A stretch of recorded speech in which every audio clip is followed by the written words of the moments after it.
Good evening, everybody, and welcome to Why Are You an Entrepreneur?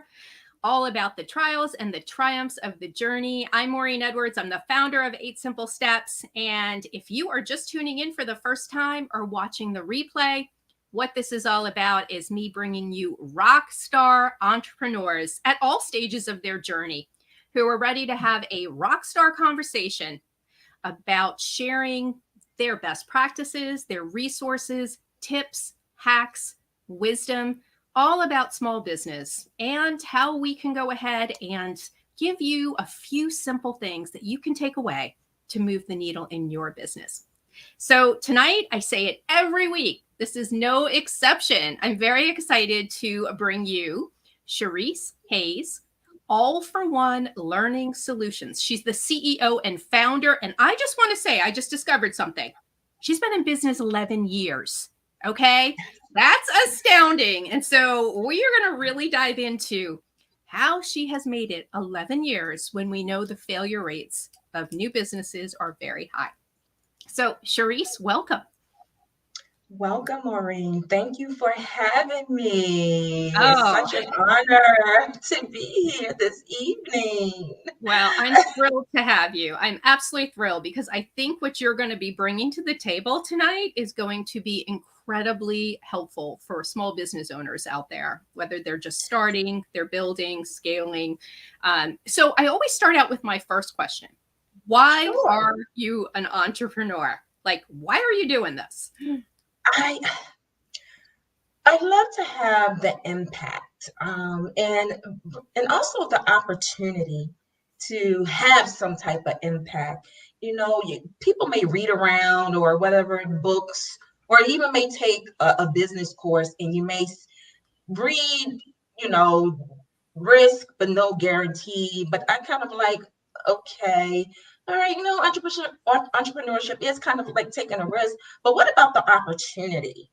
I see a huge opportunity in entrepreneurship, and the opportunity, once again, there's that word, to have an impact on society. And also I get to, dip into my innovativeness, my creativity.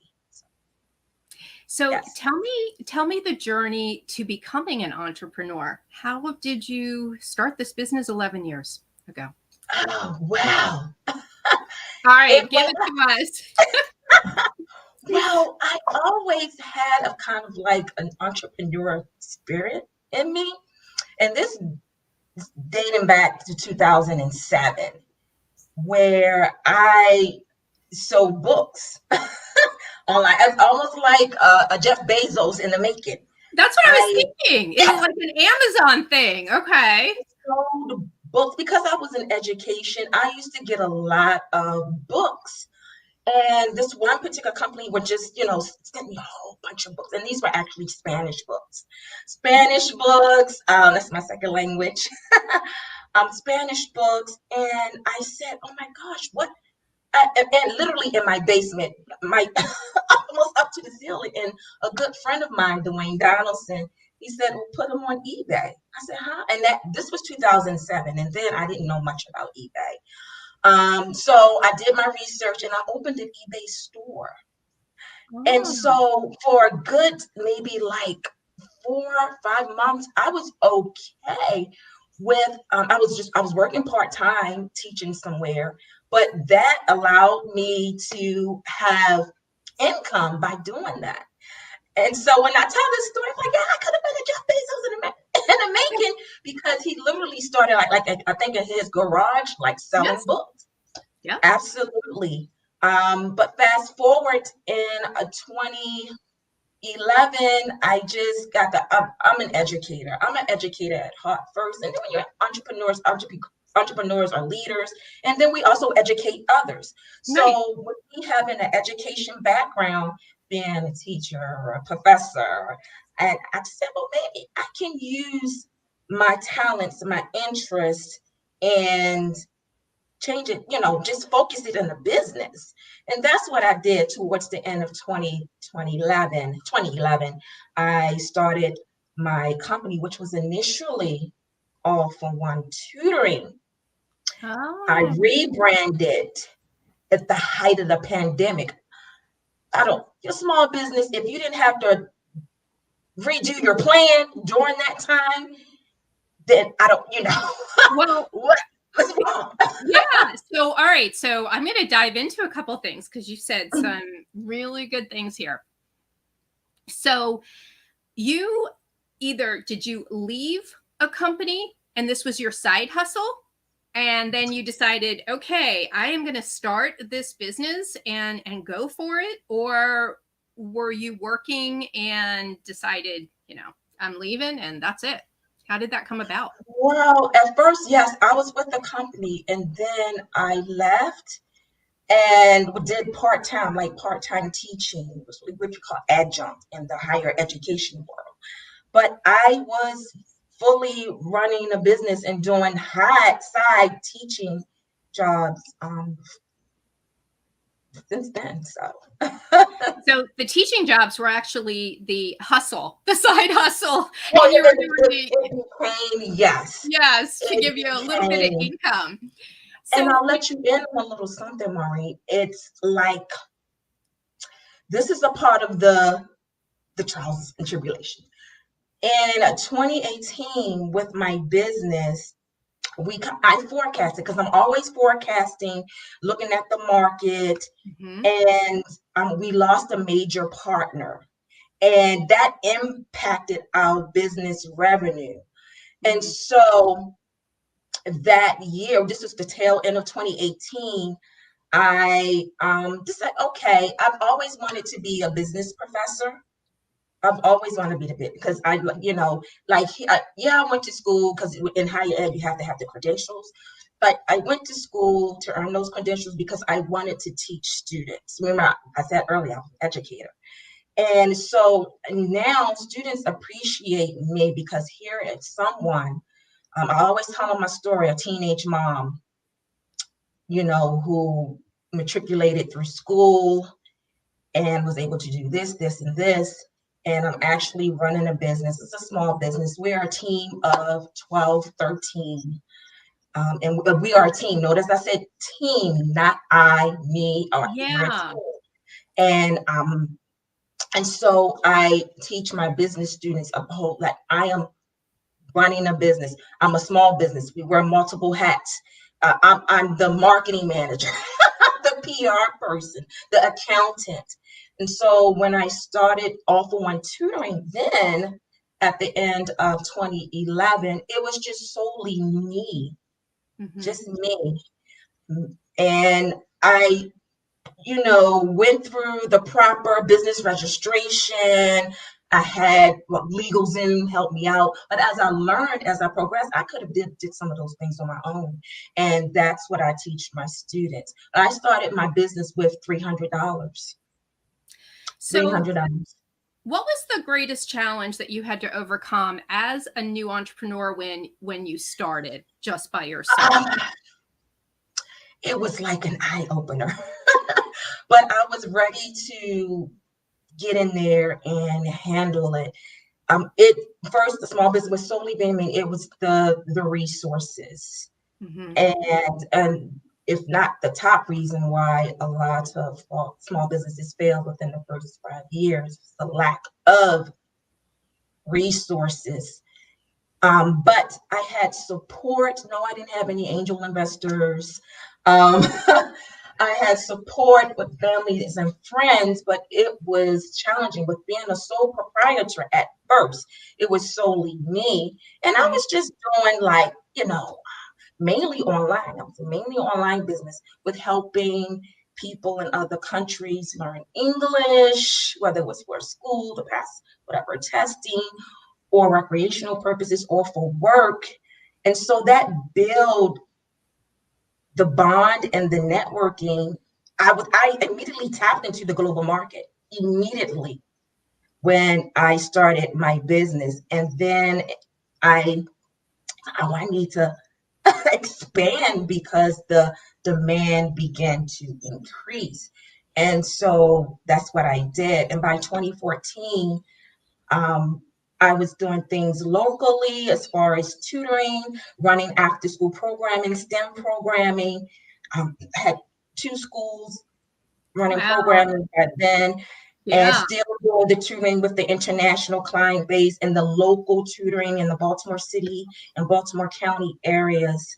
At the time, I had a team of between 20 and 25 staff members. It was Wow.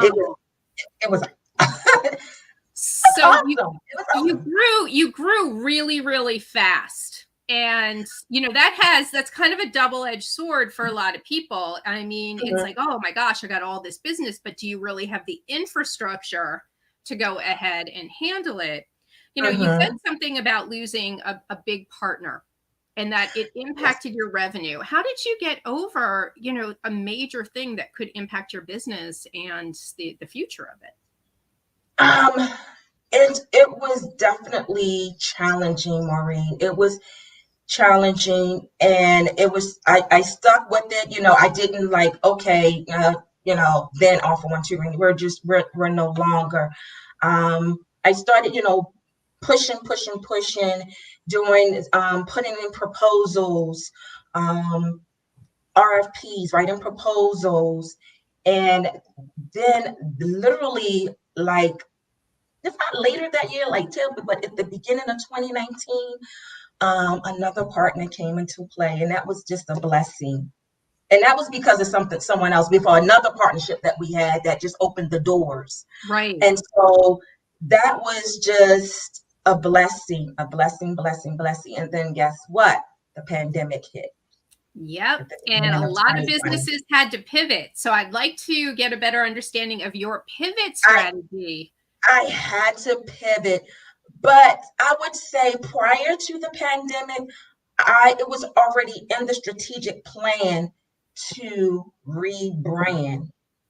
That was already the 5-year goal starting from 2017, actually towards the end of 2017 to rebrand. But when the pandemic hit, like it was like, okay, the plan was there, but it forced me to pivot and rebrand. And so now, as of 2020, mid 2020, we're offering One Learning Solutions.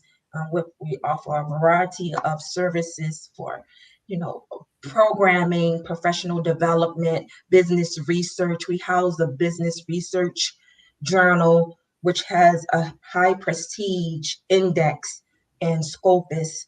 And that's just through my hard work and dedication. Oh, I absolutely love this.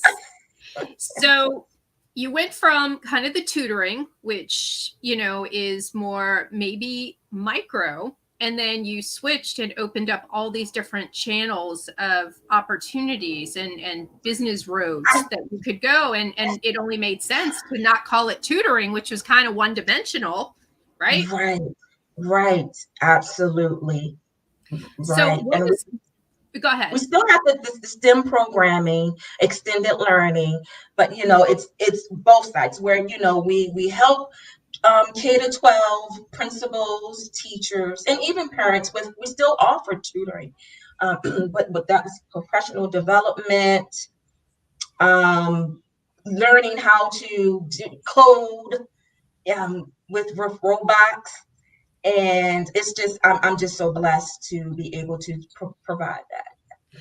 So if somebody is kind of in that scale mode at this point, maybe they're kind of at a crossroads, is there Mhm.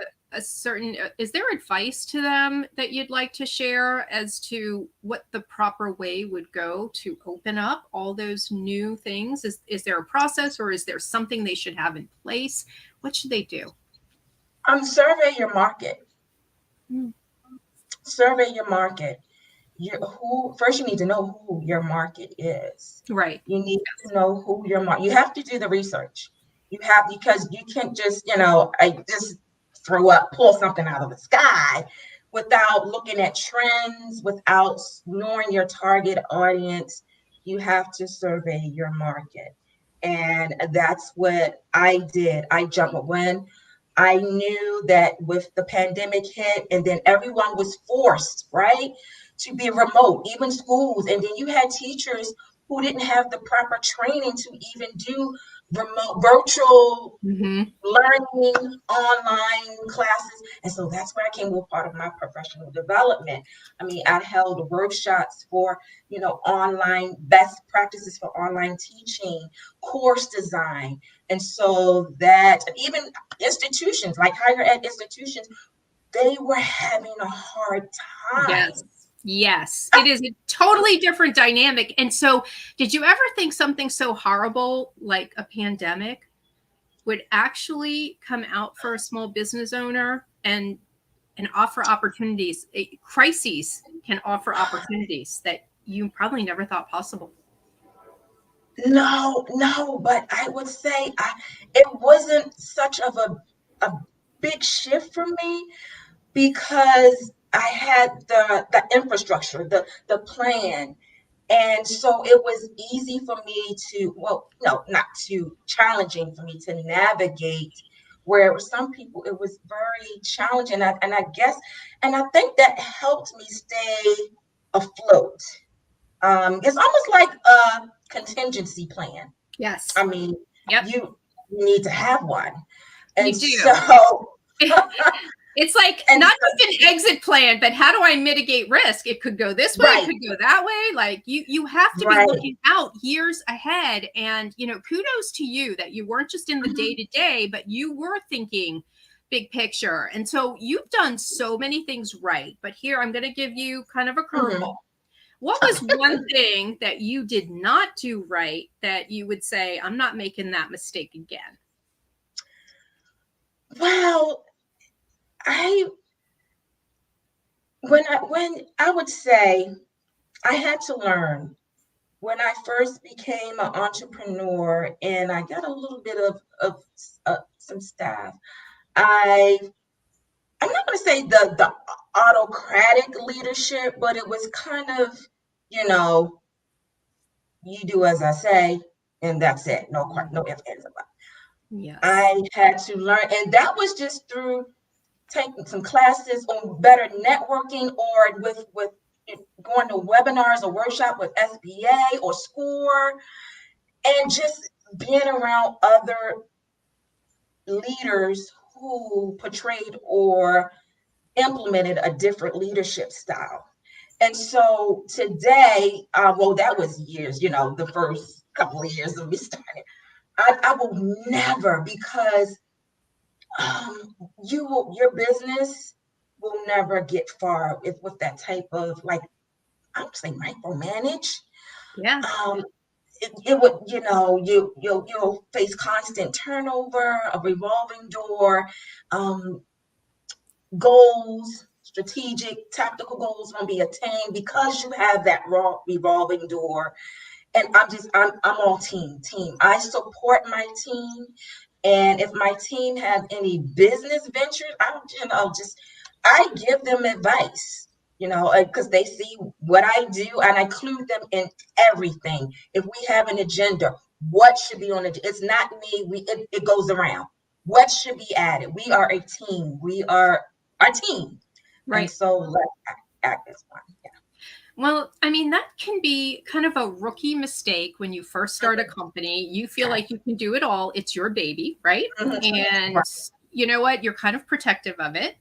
And Mm-hmm. so, and you have a vision, but at the end of it, you have to say, let me hire people I trust enough to work side by side to get Yes. us to the mission and to my big picture vision. Because this, you Yes. cannot do it all. And I always say to people, you do have a lot of resources out there, but at the end of the day, you can't build a business and scale a business the way you're doing it by YouTubing it all day, right? You just can't Right. watch all those videos. It's very broad. You need to focus in on what your business needs. And I know a lot of people just want to Google and think they can do it all, right? And they don't want Right. to let go. And I'm here to say, I and I was think that you person. agree, I was that person. And I never was again. too when I first started. I did it all. And I'm like, I can figure this out. I'm smart. Right. I came from corporate. I was successful. And you know what? I almost lost it all at the 4-month mark. Right. Right? Right. Because it doesn't work that way. You've got to partner with people who understand the journey, who have done it, who made the mistakes, and know how to not make them again. And so, I am thrilled to hear, 11 years later, you have put strategy in place, long-term and short-term planning in place. You have pivoted, and, rebranding is not easy, but you rebranded in a way that still stayed core to, what you do. I don't really know if it's a rebranding other than maybe you changed the name, but all you did was just really expand your services to serve more people, right? Yeah, and like I started surveying the market, and that whole pandemic, it was like a win-win for me, where other businesses, small businesses, were shutting down. I know. I used, PPP loan. Right. Effectively, that was a blessing, and SBA loan. So it was, and I, was really strategized. And 2 years later, I'm seeing the fruits of that labor with, more contracts, more proposal acceptance, more people coming to webinars that we hold monthly webinars for a range of topics. So I'm seeing the fruits of that. Yeah. All right. So I have a question for you. When we look at the economy, you've already weathered, the worst pandemic in 100 years. Who would have ever expected the impact? Right. But now they are saying, we are in a recession, or if people don't believe that, it's all who you talk to. But people do believe that going into 2023, things will get harder. Are there any things that you're doing in a contingency plan to prepare for something like this, an economic slowdown? Yes, we are. And when, we already seeing the brunt of it a little with the part of the tutoring services, because we offer paid tutoring services. And like some parents, we not only service school age children, but also adults. They may not afford those services. And so that's when you got to go for these grants, these, government grants, these state grants for those types of services to help weather that. And that allows to maybe have some free sessions or free workshops, depending on what the grant is. But definitely I'm always looking at the market, which is why I expanded and rebrand. Is this just not just tutoring, it's other areas, training, consulting. But I think government money is always good. So that's great. Yeah, I would say if you can get on that gravy train, right? We all want to be there. It's a tedious process, but at the end, if you're awarded, it's well worth it. Having to put almost 200-page or 150-page proposals together in a 2-3 week window. It's, you have a team to work on it, but it's worth it, and it's worth it in the end. But yes, I do believe we're with inflation, people are watching their pocketbooks, their pockets, and as they should. Right. And you're going to have to make adjustments as they come in and as you watch it. But I think what you're saying is, don't run from it. You got to watch it, right? And you've got to make the adjustments as you go and see how, prepare to be impacted. And if it doesn't happen, then, you're in good shape. And so I want to ask you, what is the best advice somebody has given to you in business? I've had so many advice. I would say what earlier. I know I mentioned to someone, I was at one networking event, and we were actually talking about leadership and entrepreneurship. And the person stated, well, I said, well, I know, you know, entrepreneurship is risk with no guaranteed. And it's like, oh, it's an opportunity. Mm-hmm. And I thought about that, and that just shifted my whole thinking. Like leave the risk and all up to what the investors and all of that. It's an opportunity to make impact. And as you know, at the beginning of our conversation, I stated that was the reasons why that I got into entrepreneurship because of the opportunity and to be able to have an impact on the community, on the nation. So, all right. So, what was the worst advice you ever got? The worst advice was you'll make a lot of money. Yeah. I have to say, my worst advice was just go for it. Like, wait a minute. Yeah.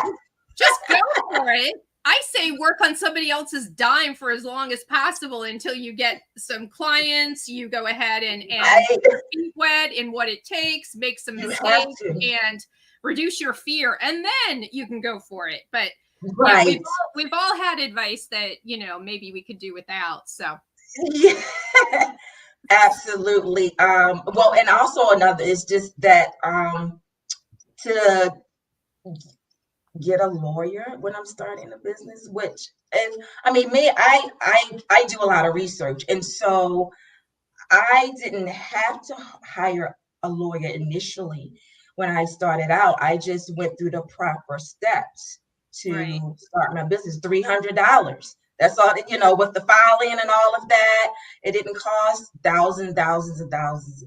That's to start. And what some people may think that's the case, but it's really not.